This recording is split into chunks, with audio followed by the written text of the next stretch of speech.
ಮೂರನೇ ದಿನಕ್ಕೆ ಕಾಲಿಟ್ಟ ಗ್ರಾಮ ಆಡಳಿತಾಧಿಕಾರಿಗಳ ಪ್ರತಿಭಟನೆ.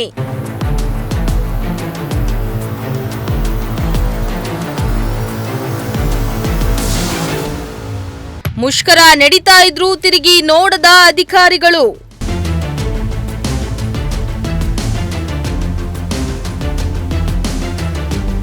ಮೂಲಭೂತ ಸೌಕರ್ಯಗಳ ಬೇಡಿಕೆ ಹಾಗೂ ಸೇವಾ ವಿಷಯಗಳಿಗೆ ಸಂಬಂಧಿಸಿದಂತೆ ಹಲವು ಬೇಡಿಕೆಗಳ ಈಡೇರಿಕೆಗಾಗಿ ಆಗ್ರಹಿಸಿ ರಾಜ್ಯಾದ್ಯಂತ ಗ್ರಾಮ ಆಡಳಿತಾಧಿಕಾರಿಗಳು ಅನಿರ್ದಿಷ್ಟಾವಧಿ ಪ್ರತಿಭಟನೆಯನ್ನ ನಡೆಸಿದ್ದಾರೆ. 3 ದಿನಗಳಿಂದ ತುಮಕೂರಿನ ಡಿಸಿ ಕಚೇರಿ ಮುಂಭಾಗದಲ್ಲಿ ಗ್ರಾಮ ಆಡಳಿತಾಧಿಕಾರಿಗಳು ಮುಷ್ಕರ ನಡೆಸ್ತಾ ಇದ್ರೂ ಕೂಡ ಜಿಲ್ಲಾಧಿಕಾರಿಯಾಗಲಿ ಯಾವೊಬ್ಬ ಅಧಿಕಾರಿಗಳು ಇತ್ತ ಗಮನ ಹರಿಸಿಲ್ಲ. ಅಲ್ಲದೆ ಇವರಿಂದ ಮನವಿ ಪತ್ರವನ್ನ ಸ್ವೀಕರಿಸಿಲ್ಲ ಎಂದು ಪತ್ರಿಕಾ ನಿರತ ಅಧಿಕಾರಿಗಳು ಆಕ್ರೋಶ ಹೊರಹಾಕ್ತಿದ್ದಾರೆ.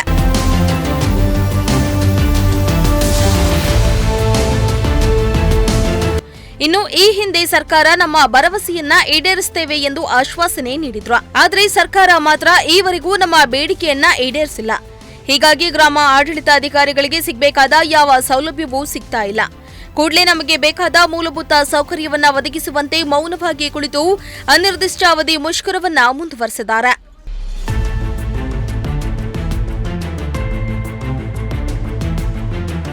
ಈ ವೇಳೆ ಗ್ರಾಮ ಆಡಳಿತಾಧಿಕಾರಿಗಳ ಸಂಘದ ತಾಲೂಕು ಕಾರ್ಯದರ್ಶಿ ಮಾತನಾಡಿ, ನಮಗೆ ಇರಲು ಜಾಗವಿಲ್ಲ, ನಮಗೆ ಸರಿಯಾದ ಕಚೇರಿ ಕೂಡ ಇಲ್ಲ, ಶೌಚಾಲಯದ ವ್ಯವಸ್ಥೆಯನ್ನ ಮಾಡಿಲ್ಲ, ಆದರೆ ಕೆಲಸ ಮಾತ್ರ ಬೇಗ ಮುಗಿಸಬೇಕು, ಸರಿಯಾದ ರೀತಿಯಲ್ಲಿ ಆಗ್ಬೇಕಂತ ಒತ್ತಡ ಮಾತ್ರ ಹಾಕ್ತಾ ಇದ್ದಾರೆ ಎಂದು ಕಿಡಿಕಾರಿದ್ರು. ಕರ್ನಾಟಕ ರಾಜ್ಯ ಗ್ರಾಮಾಡಳಿತಾಧಿಕಾರಿಗಳ ಕೇಂದ್ರ ಸಂಘದ ವತಿಯಿಂದ 2ನೇ ಅವಧಿಯ ಅನಿರ್ದಿಷ್ಟಾವಧಿ ಮುಷ್ಕರವನ್ನು ದಿನಾಂಕ 10/2/2025ರಿಂದ ನಡೆಸ್ಕೊಂಡು ಬರ್ತಾ ಇದ್ದೀವಿ ಸರ್. ಇದು 3ನೇ ದಿನಕ್ಕೆ ಕಾಲಿಟ್ಟಿದೆ. ನಾವು ಕಳೆದ ಸೆಪ್ಟೆಂಬರ್ ತಿಂಗಳಲ್ಲಿ 10 ದಿನಗಳ ಕಾಲ ಅನಿರ್ದಿಷ್ಟಾವಧಿ ಮುಷ್ಕರವನ್ನು ನಾವು ಕೈಗೊಂಡಿದ್ದೀವಿ ಸರ್. ನಮ್ಮ ಮೂಲಭೂತ ಬೇಡಿಕೆಗಳಾದ ಕಚೇರಿ ವ್ಯವಸ್ಥೆ, ಆಮೇಲೆ ಪದೋನ್ನತಿ, ಆಮೇಲೆ ಅಂತರ್ಜಿಲ್ಲಾ ವರ್ಗಾವಣೆ ಆಗಿರ್ಬೋದು, ಆಮೇಲೆ ಇನ್ನಿತರ ನಮ್ಮೆಲ್ಲ ಅತ್ಯವಶ್ಯಕವಾದಂಥ ಬೇಡಿಕೆಗಳನ್ನು ಇಟ್ಟು ಈಡೇರಿಕೆಗಾಗಿ ನಾವು ಮುಷ್ಕರವನ್ನು ಕೈಗೊಂಡಿದ್ದೀವಿ ಸರ್.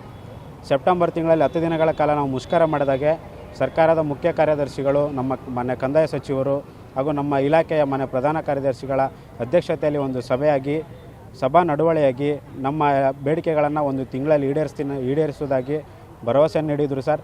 ಅದರಂತೆ ಒಂದು 2-3 ಬೇಡಿಕೆಗಳನ್ನು ಬಿಟ್ಟರೆ ಇನ್ಯಾವ ಬೇಡಿಕೆಗಳು ಈಡೇರಿಸಲಿಲ್ಲ ಸರ್.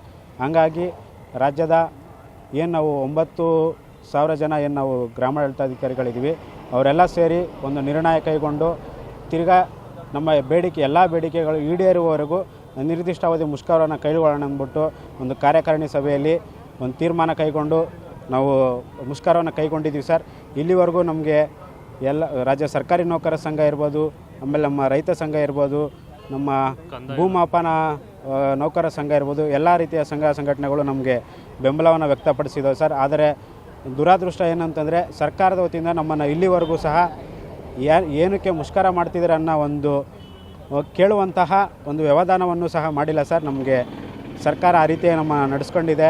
ನಾವು ಕೇಳ್ತಾ ಇರೋದೇನು ಆಡಂಬರದ ಬೇಡಿಕೆಗಳನ್ನು ಕೇಳ್ತಾ ಇಲ್ಲ ಸರ್. ನಮ್ಮ ಅತಿ ಅವಶ್ಯಕವಾಗಿರೋಂಥ ಒಂದು ಕಚೇರಿ ನಾವು ಕೇಳ್ತಾ ಇದ್ದೀವಿ ಸರ್. ನಾವು ಕೂತ್ಕೊಳ್ಳೋಕ್ಕೆ ಒಂದು ಚೇರ್ ಕೇಳ್ತಾ ಇದ್ದೀವಿ ಸರ್. ನಾವು ಗ್ರಾಮದಲ್ಲಿ ನಾವು ಸಂರಕ್ಷಣೆ ಮಾಡ್ತಿರುವಂಥ ದಾಖಲೆಗಳನ್ನು ಒಂದು ಕಡೆ ಇಡೋಕ್ಕೆ ಅಲ್ಮೇರನ್ನು ನಾವು ಕೇಳ್ತಾ ಇದ್ದೀವಿ ಸರ್. ಇದನ್ನು ಬಿಟ್ಟು ನಾವು ಬೇರೆ ಏನೂ ಕೇಳ್ತಾ ಇಲ್ಲ ಸರ್. ನಾವು ಅಂತರ್ಜಿಲ್ಲಾ ವರ್ಗಾವಣೆಯನ್ನು ಕೇಳ್ತಾ ಇದ್ದೀವಿ ಸರ್. ಒಬ್ಬ ವ್ಯಕ್ತಿ ಒಬ್ಬ VA ತುಮಕೂರು ಜಿಲ್ಲೆಗೆ ಅಪಾಯಿಂಟ್ ಆದರೆ ಅವನು ಸಾಯೋವರೆಗೂ ಇಲ್ಲೇ ಕರ್ತವ್ಯ ನಿರ್ವಹಿಸಬೇಕು ಅನ್ನೋ ಒಂದು ಕಾನೂನನ್ನು ತಿದ್ದುಪಡಿ ಮಾಡಿ ತಂದಿದ್ದಾರೆ ಸರ್. ಅದನ್ನು ವಾಪಸ್ ತಗೋಬೇಕು ಅಂತ ನಾವು ಕೇಳಿದ್ದೀವಿ ಸರ್. ಆಮೇಲೆ ನಮ್ಮ ಪದೋನ್ನತಿ ವಿಚಾರವಾಗಿ ಸರ್, ಸುಮಾರು ಒಬ್ಬ ವ್ಯಕ್ತಿ 20 ವರ್ಷ 24 ವರ್ಷ ಆದರೂ ಸಹ ಅದೇ ಗ್ರಾಮಾಡಳಿತಾಧಿಕಾರಿಗಳ ಹುದ್ದೆಯಲ್ಲೇ ನಿವೃತ್ತಿ ಆಗೋಂಥ ಸನ್ನಿವೇಶಗಳು ನಮ್ಮಲ್ಲಿದ್ದಾವೆ ಸರ್. ಇದನ್ನು ಬಗೆಹರಿಸಿಬಿಟ್ಟು ನಮಗೆ ಕಾಲಮಿತಿಯಲ್ಲಿ ನಮಗೆ ಮುಂಬಡಿತನ ನೀಡಿ ಅಂತ ನಾವು ಕೇಳ್ತಾ ಇದ್ದೀವಿ ಸರ್. ಆದಷ್ಟು ಬೇಗ ಸರ್ಕಾರ ನಮ್ಮ ಎಲ್ಲ ನ್ಯಾಯಯುತ ಬೇಡಿಕೆಗಳನ್ನು ಈಡೇರಿಸಿ ನಮ್ಮನ್ನು ಸಾರ್ವಜನಿಕ ವಲಯಕ್ಕೆ ಸಾರ್ವಜನಿಕರಿಗೆ ಸೇವೆ ನೀಡೋಕ್ಕೆ ನಮ್ಮನ್ನು ಕಳಿಸ್ಕೊಡ್ಬೇಕಾಗಿ ನಾನು ತಮ್ಮ ಮೂಲಕ ನಾನು ಸರ್ಕಾರಕ್ಕೆ ವಿನಮ್ರತೆಯಿಂದ ಮನವಿ ಮಾಡ್ಕೊಳ್ತಿದ್ದೀನಿ ಸರ್. ನೌಕರರ ಸಂಘದ ಜಿಲ್ಲಾಧ್ಯಕ್ಷ ಮಾತನಾಡಿ, ಸರ್ಕಾರದ ಕೊನೆಯ ಅಧಿಕಾರಿಗಳು VAಗಳು ಇವರನ್ನ ಅಧಿಕಾರಿಗಳು ನಂಬುವುದಿಲ್ಲ. ಇವರ ಮೇಲೆ ಧೋರಣೆಯನ್ನ ಅನುಸರಿಸುತ್ತಿದ್ದಾರೆ. ಕಳೆದ 3 ದಿನಗಳಿಂದ ಅನಿರ್ದಿಷ್ಟಾವಧಿ ಮುಷ್ಕರ ಕೈಗೊಂಡಿದ್ರು. ಯಾವೊಬ್ಬ ಅಧಿಕಾರಿಯೂ ನಮ್ಮ ಕಷ್ಟವನ್ನ ಕೇಳ್ತಾ ಇಲ್ಲ ಎಂದು ಆಕ್ರೋಶವನ್ನ ವ್ಯಕ್ತಪಡಿಸಿದ್ದಾರೆ. ನನಗೂ ಕೂಡ ಕಳೆದ 3 ದಿನದಿಂದ ಸ್ಟ್ರೈಕ್ ಮಾಡಬೇಕಾದ್ರೆ ಮಾಹಿತಿ ಇತ್ತು. ಈ ಕಂದಾಯ ಇಲಾಖೆ ಎಲ್ಲ ವಿಚಾರಗಳು ನನಗೂ ಕೂಡ ಮಾಹಿತಿ ಇದೆ. ಯಾಕೆ ನಾನು ಮೂಲತಃ ಕಂದಾಯ ಇಲಾಖೆಯಲ್ಲಿ ಸುಮಾರು 30 ವರ್ಷ ಈಗಾಗಲೇ ಕೆಲಸ ಮಾಡಿದ್ದೀನಿ. ಅನೇಕ ಸಚಿವರನ್ನು ಕೂಡ ನೋಡಿದ್ದೀನಿ, ಅನೇಕ ಜಿಲ್ಲಾಧಿಕಾರಿಗಳನ್ನು ಕೂಡ ನೋಡಿದ್ದೀನಿ.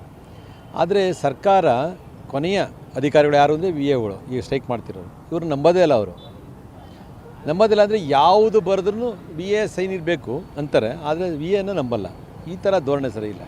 ಕಂದಾಯ ಇಲಾಖೆ ಎಲ್ಲ ಕೆಲಸಗಳನ್ನು ಹೈಜಾಕ್ ಮಾಡ್ತಾ ಇದ್ದಾರೆ, ಒಂದೊಂದೇ ಬಿಡುಗಡೆ ಮಾಡ್ತಾ ಇದ್ದಾರೆ. ಇವೆಲ್ಲ ಒಂದಷ್ಟು ಸಮಸ್ಯೆಗಳಿದೆ. ಆ ಸಮಸ್ಯೆಗಳ ಬಗ್ಗೆ ನಮ್ಮ ಗ್ರಾಮಾಡಳಿತ ಸಂಘದವರು ಸುಮಾರು 24 ಬೇಡಿಕೆಗಳನ್ನು ಸ್ಟ್ರೈಕ್ ಮಾಡ್ತಾ ಇದ್ದಾರೆ ಸರ್ಕಾರ ವಿರುದ್ಧ.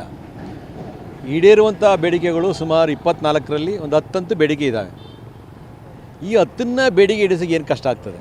ಸರ್ಕಾರದ ಹಣ ಇದೆ, ಹಣ ಹೆಂಗಿದೆ ಅಂತ ನಾನು ನಾನೇ ಉತ್ತರ ಹೇಳ್ತೀನಿ. ಒಂದು ಪಹಣಿಯ ಬೆಲೆ 25 ರೂಪಾಯಿ. ಕರ್ನಾಟಕದಲ್ಲಿ 175 ತಾಲೂಕಿದೆ, 31 ಜಿಲ್ಲೆ ಇದೆ, 31 ಸ್ಪಂದನಾ ಕೇಂದ್ರ ಇದ್ದಾವೆ.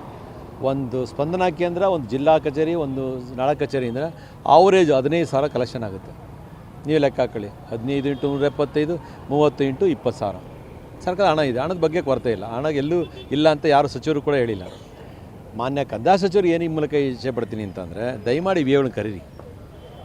ಕಷ್ಟದಲ್ಲಿ ಕೆಲಸ ಮಾಡ್ತಿರೋದು. ಕೋವಿಡ್ ನೀವು ನೋಡಿಬೇಕು, ಕೋವಿಡಲ್ಲಿ ಯಾವ ಇಲಾಖೆ ಬರಲಿಲ್ಲ ರೀ, ಒಂದು ಇಲಾಖೆ ಬರಲಿಲ್ಲ. ಹೆಲ್ತ್ ಡಿಪಾರ್ಟ್ಮೆಂಟ್ ಬಿಟ್ಟರೆ ನಾವೇ ಇದ್ದಿದ್ದು. ಡೆಡ್ ಬಾಡಿ 40 ಡೆಡ್ ಬಾಡಿ ನಾನೇ ತೊಗೊಂಡೋಗಿದ್ದೀನಿ.